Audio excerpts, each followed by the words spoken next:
joined today by Jeremy McManus, General Manager Corporate for Neometals. Jeremy, thanks for your time. Thanks, David. People who've known Neometals over the journey would think you're a mining company, but you're much more than that now. Yeah, look, I think in the traditional sense, we're not a mining company. We call ourselves an innovative project developer. And the distinction is, we're interested in both minerals and materials, so value adding to make chemicals and moving down the value chain. And it's probably progressively moved away from upstream mining over the journey. And that technology advancement has taken you to Germany. Can you talk through the plans and what you've achieved in that market? Yeah, absolutely. So we've got 4 projects, but the flagship project is based on a technology we've developed to recycle lithium-ion batteries. It's been a 5-year labour of love, and we piloted the project in Canada, had some really good success, drew in a big partner, a big German EPC engineering group that builds plants for a living. And we've in a combined joint venture called Primovius, we both built a demonstration facility, a big shiny facility in Hilkenbach, Germany. And so we're presently finishing off the trials there and soon to commence small-scale commercial operations. And how big's the prize? Everyone at the moment's looking at the production of EV batteries in the EU, but the recycling is going to kick in at some point in the near future.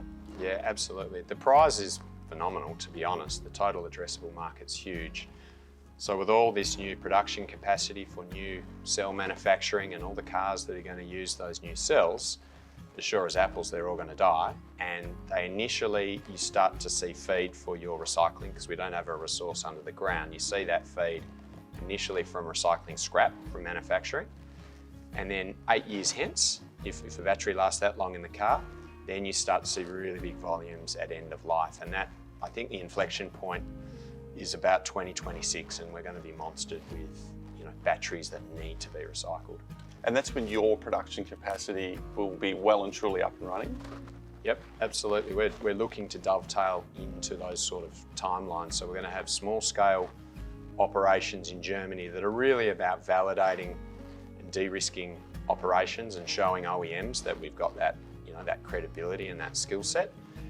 And then thereafter, we've got some partnerships and there's aspirations by our partners to build, very big plants, and they're going to go out and source feed, which is one of the challenges with recycling. So less interested in sourcing our own material, going to scrap aggregators and waste yards, more interested in sourcing it at the farm gate, as it were, direct with OEMs. And the competitive advantage, is it time, is it technology, is it partner, or is it a bit of everything? Yeah, I think it's a mixed bag of tricks. Technology for sure, and we've been working on this for a long time. The reality is that it's not a one player takes all situation. So there'll be other people using hydrometallurgy, which is what we do, and that's the sunrise industry. The sunset industry for batteries is pyrometallurgy. You chuck them in a kiln, you burn them, the recoveries are no good. Regulations are going to change that. So technology, yes, we believe we can get this patented, we check this all the time, but I think then the most important thing becomes the partner that we have, a very large partner in Germany with exceptional credentials and a global footprint, but they have the means with us to build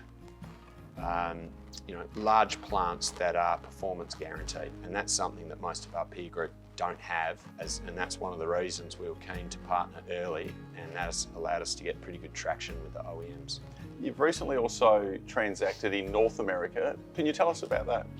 Yeah, that's a deal we've done, and it followed from an MOU we had with Stelco, the steel company of Canada, which doesn't immediately make you think of batteries, but Stelco recycles steel. They're very focused on sourcing steel from tomorrow's vehicles, and largely they're going to be, comprised with battery packs, lithium-ion batteries. So what they are very keen to do in partnership with us is target the vehicle manufacturers and say we can solve both of your problems. We'll recycle the steel, we'll deal with the batteries, we'll do it sustainably with our partners who have form in doing this. So what that looks like, it's a licensing deal. We've licensed the technology to them, which allows them to go out and source feed right now while we continue with our evaluation trials. And then we've got an option to buy back into what is a special purpose Canadian vehicle for battery recycling. Looking forward, 2022, 2023, what should investors be focused on?